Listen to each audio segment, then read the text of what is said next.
Welcome back to the Transform Your Mind to Transform Your Life, the podcast.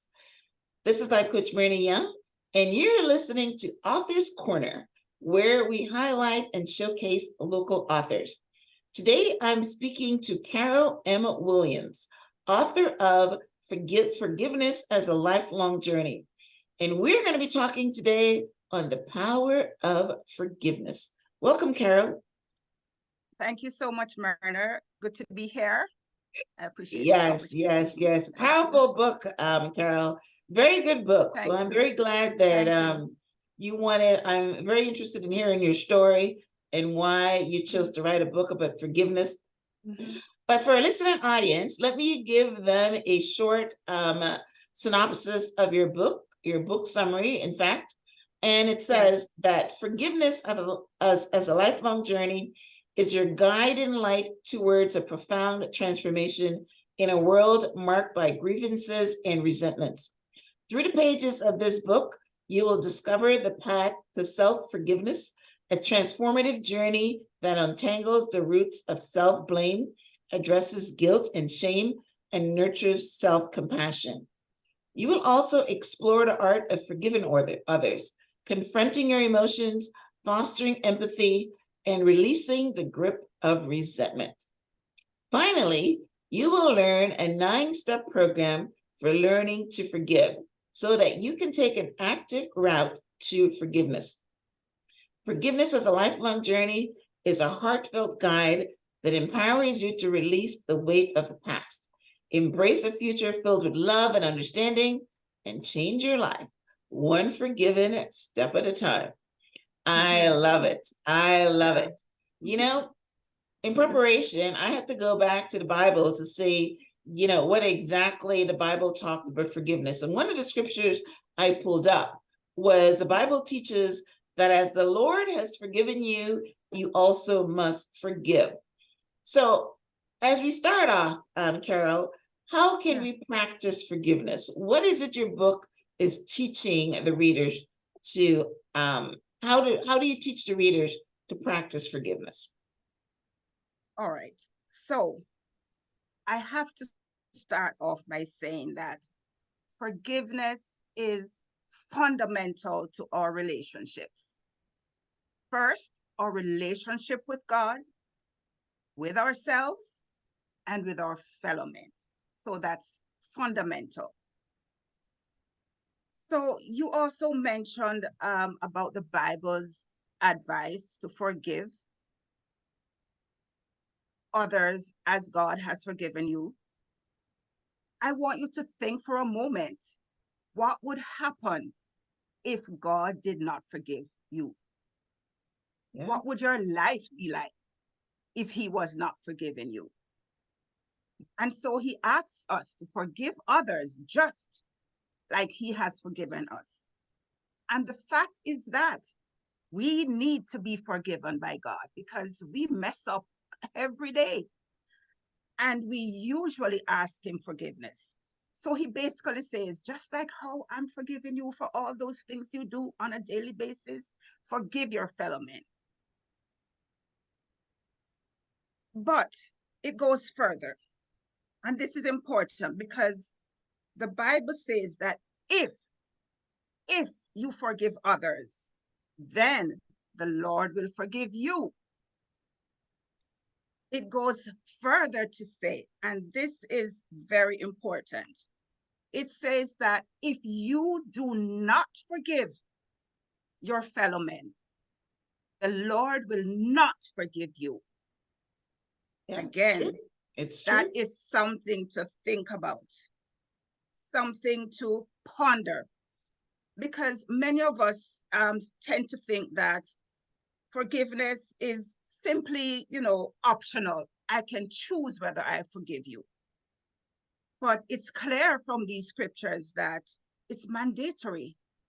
It says, forgive, and then you will be forgiven.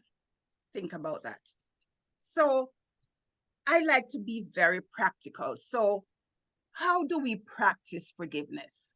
Which was your question. First, forgiveness is not a feeling to me. Forgiveness is a deliberate choice that you make. It is very powerful, but I must interject, it is also very hard. Forgiveness isn't easy. It's not saying, I forgive you and I move on. It's a process that can contribute to your personal growth and improvement, I must say, improvement in your mental health. It has the potential to literally change your life. Because you know what? When you let go of grudges and the negative feelings, it's not really about the other person. It's about you. It's about having peace of mind, which can substantially impact your overall well-being. We need not pretend that, what we're feeling isn't real, because being hurt by someone else is hard. It is very hard. But, it's about choosing, consciously deciding that, you know what, I'm going to let go of this. I'm going to let go of the hurt and the resentment I'm feeling deep inside. It means that you're ready to start the healing process and to move on. Now, how can we practice forgiveness? Here are some ways. Number one, forgive yourself. That's the first thing. You need to forgive yourself. Stop punishing yourself. Have some self-compassion. You need to practice mindfulness. And this is so important, because when someone is hurt, when someone has been betrayed, as I said before, it is hard. It is very hard. And so people tend to just live in the past. I was hurt by this person. I'm so angry. What can I do to hurt them back? And you go on and on and on. Looking back, you need to come now, live in the present. What's going on now? And what are you going to do about it? How are you feeling? Consider how angry you are and start to work on it. As I said before, it benefits you. You also need to, while you are working on forgiveness, to build boundaries. And I find that so many people have difficulty doing this. I will suggest that if you are communicating with the person in this conflict, you can build boundaries, tell them what you expect from now on. For example, don't call me. It's okay to set your boundaries. Next, practice compassion. Have compassion for yourself and for others. And I have found within my own life and with people I have worked with, that the moment they start having compassion for themselves and for others, and compassion for others is like saying, you know what? Maybe he or she was having a bad day when they did that to me. Maybe something was happening to them. Maybe they didn't really mean to hurt me. It just happened. That's having compassion. It's important, Myrna, that we release the negative feelings that we're having. Release yourself from the hurt, the bitterness, the negative feelings, and move on in peace. And there's a lot more, but for now, these are some basic ways that we can practice forgiveness. Yeah, that's good. That's a pretty thorough answer. I like that. Yeah, as you were talking, I remember something that I always say is that when you practice unforgiveness, is like drinking poison and expecting the other person to die. I don't know who said that, but that is a very important thing. And a lot of people say, things like, we were talking before we started that you're from Jamaica, I'm from Guyana. And a lot of times, the old folks and the grandmothers would basically say, I forgive, but I'm never going to forget. That's a saying that we have. Forget. And I'm not quite sure if, you know, I mean, I'm not sure. I think that personally, if you can't let it go, then you really can't let go of you can't forgive. To me, when you're forgiven, you're forgetting, you're wiping it clean. But that's just something, but you're very right. One, the main point that we're trying to make is if you don't forgive others, God is not going to forgive you. And you said it. We sin, we fall into sin every single day.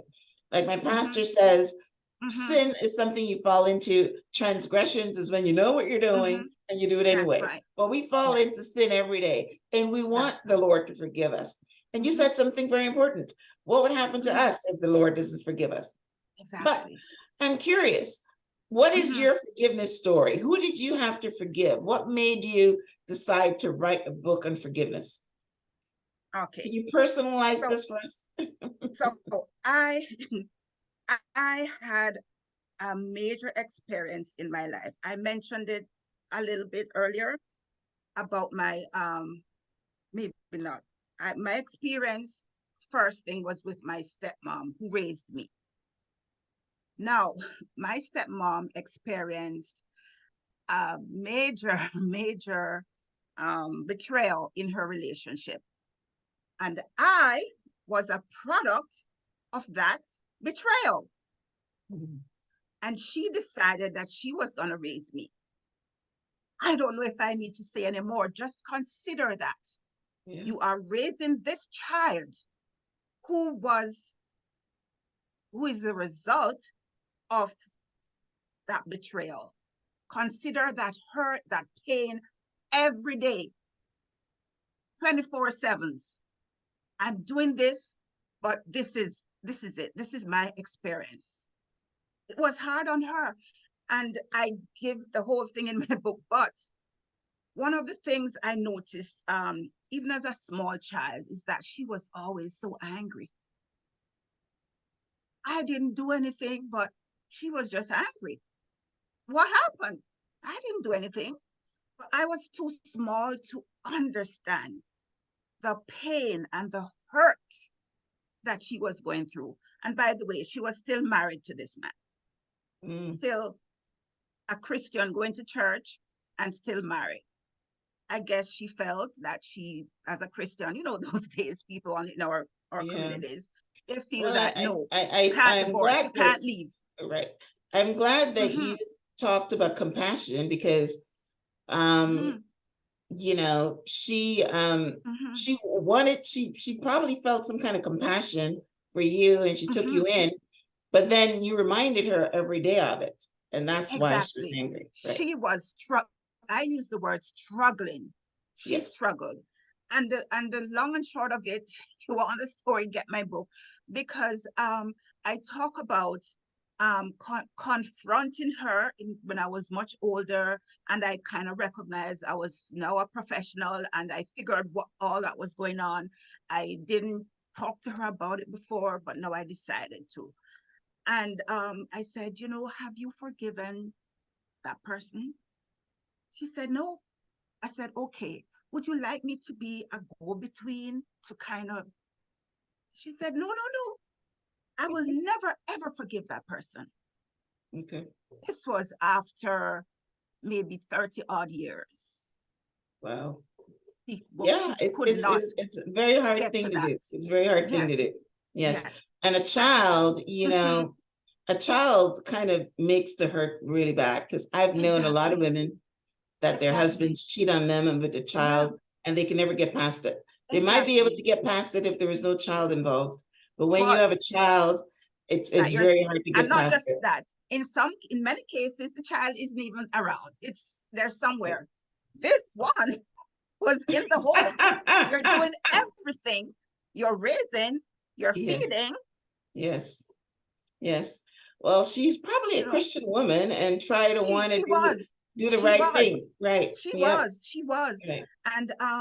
And that was the thing. She was a Christian, but she struggled. And that tells me that even Christians struggle Oh with yeah, they forgiveness. struggle all the Even time. Christians. Right. It doesn't make Right. them any better. You know, Exactly. they're the ones that know better. So Exactly. some people don't know better, but the Right. Christians that are reading the Bible know that they should forgive and Yeah. know that they should practice compassion. But But the how, like the Bible but the says, how. the flesh Mhm. is weak. The spirit is Is the okay, but how. the flesh is weak. Right. Right. The Right. how. And that's one of the reasons why I wrote this book, Right. because I recognize people know that they're hurting. They know they're suffering. They're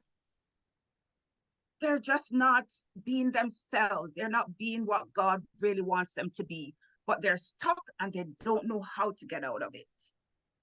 Right. So that's Yeah. one of my reasons for writing this For book. writing the book, right? Yes. Yes. Well, yeah, people need some kind of instructions Yeah. to get them out of the pain. Because you're Mm-hmm. right, you're sitting here, someone has done you something. Take your example. Mm-hmm. The wow, my your stepmother is feeling the pain of betrayal, right? Mm-hmm. And she's looking after the product of that betrayal. And in her higher spirit or her higher self, she's Mm-hmm. saying, you know what, I'm going to be the better person and I'm going Yeah. to forgive him. Maybe it only happened one time and maybe it was a Yeah. mistake or Yeah. whatever. But then every day you wake up and you Uh-huh. remember. Uh-huh. Uh-huh. A So reminder. yeah, you remember, you know what I mean? And it takes you in a Yeah. totally different place. Yeah. So Yeah. I understand that you have a Yeah. nine-step program in your book to Yes. help the listeners to facilitate forgiveness. Now, we don't have the Sure. time to go through all nine, but maybe you can give Yeah. us one of those steps. All right. I'll just quickly go through. So this 9-step program, as you said, is one that I use in my forgiveness coaching program. And there are 3 stages and 3 steps in each stage. That makes a total of 9.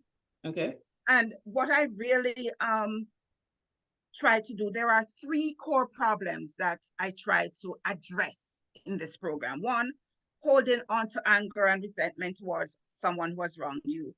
Difficulty letting go of hurts and traumas, and any strained relationships with loved ones due to conflicts. Those 3 core issues I try to address.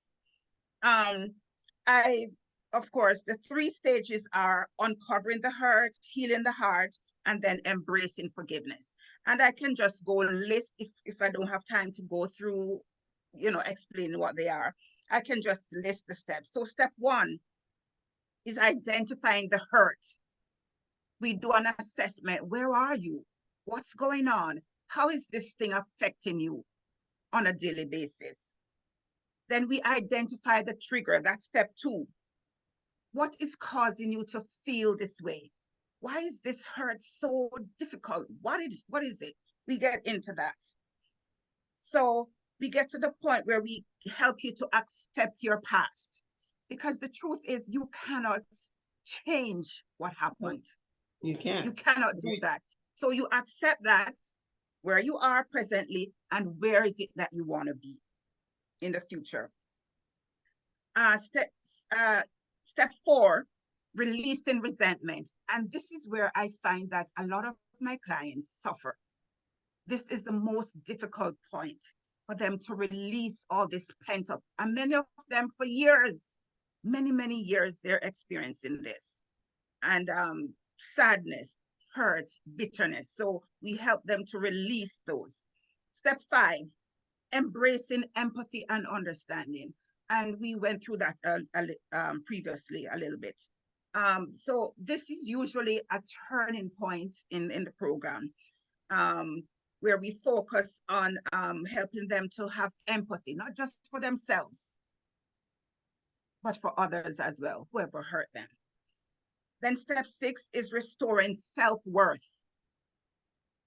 This is so important because the truth is, when someone has hurt you so badly, you tend to start questioning yourself.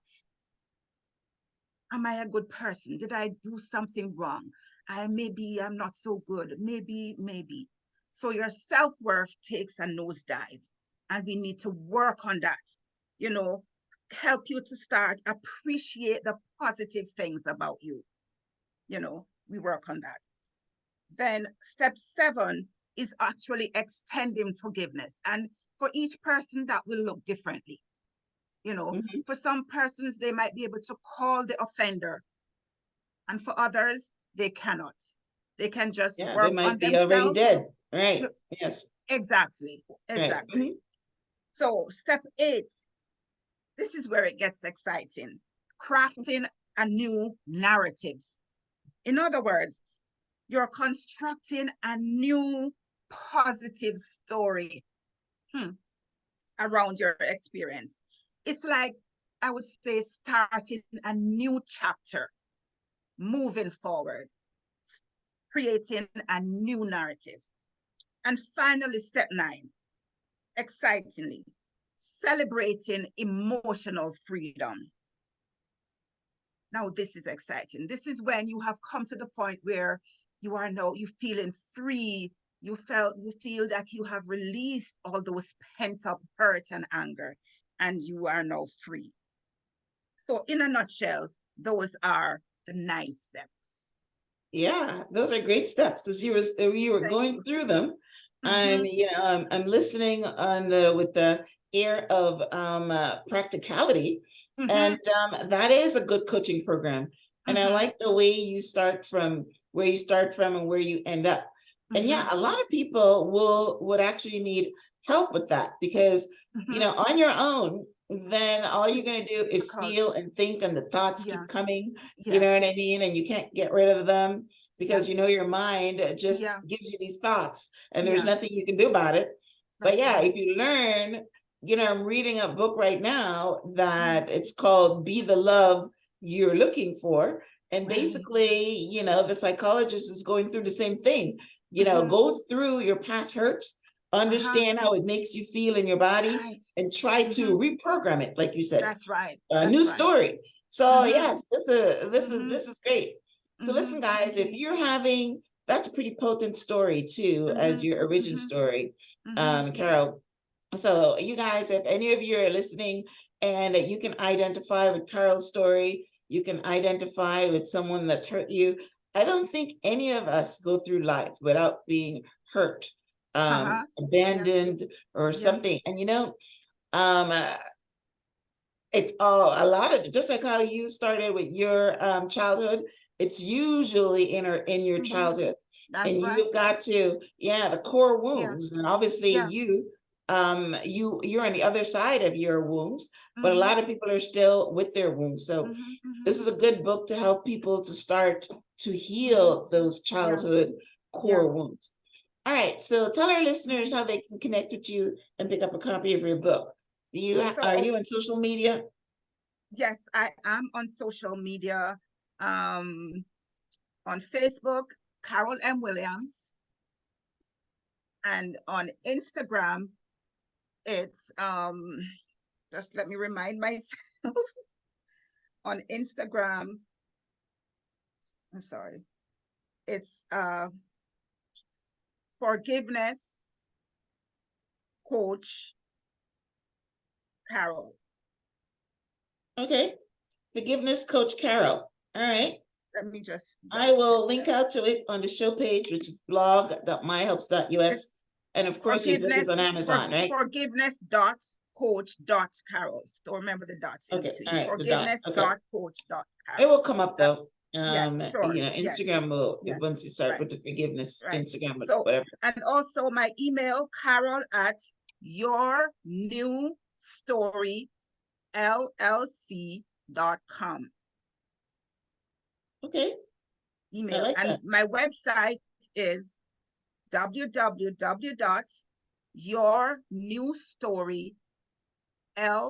www.yournewstoryllc.com.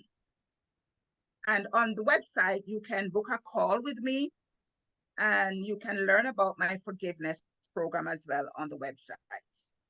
Okay. My book Sounds is good. also available. The book is available in 3 forms: Kindle, paperback, and hard copy. And I'm happy to say soon to be in audio version as well. And you Great. can secure your copies on Amazon and Barnes and Noble.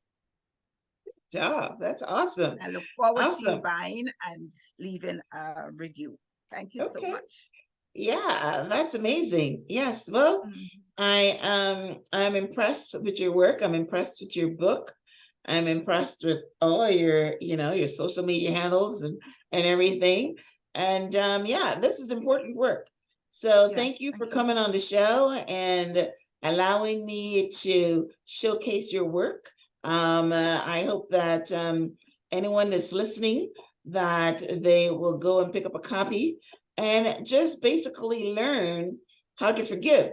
And like you said, you made it a lifelong journey because, I'm thinking that the reason you added that was, yeah, you had to forgive your Ongoing. stepmom, but there's people that you come across in your life that you also have to forgive them. Women especially are usually hurt by men and they've got to forgive them, right? So, forgiveness is a lifelong journey.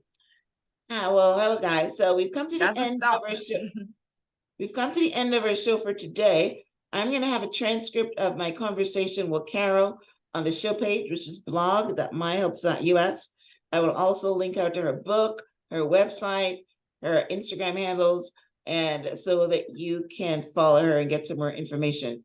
Any last words, Carol? Well, I just want people to know, as I said before, forgiveness is hard. But you know what? You can do it. And lastly, help is available. I like that. Important. Yes, help is available. All right. Thank you, Carol. It was a pleasure speaking with you Welcome. today. Thank you so much. Thank you. You're very welcome. All right, guys. All right. So thanks for tuning in to this week's episode of Author's Corner, where I highlight and showcase our local authors. And was very pleased to bring you this topic today, the power of forgiveness. Head over and pick up a copy of Carol's book so that you can embody the power of forgiveness. Because you guess what? If you don't forgive others, then God is not going to forgive you. Until next time, namaste. Bye, Carol. Bye-bye. Thank you. You're welcome.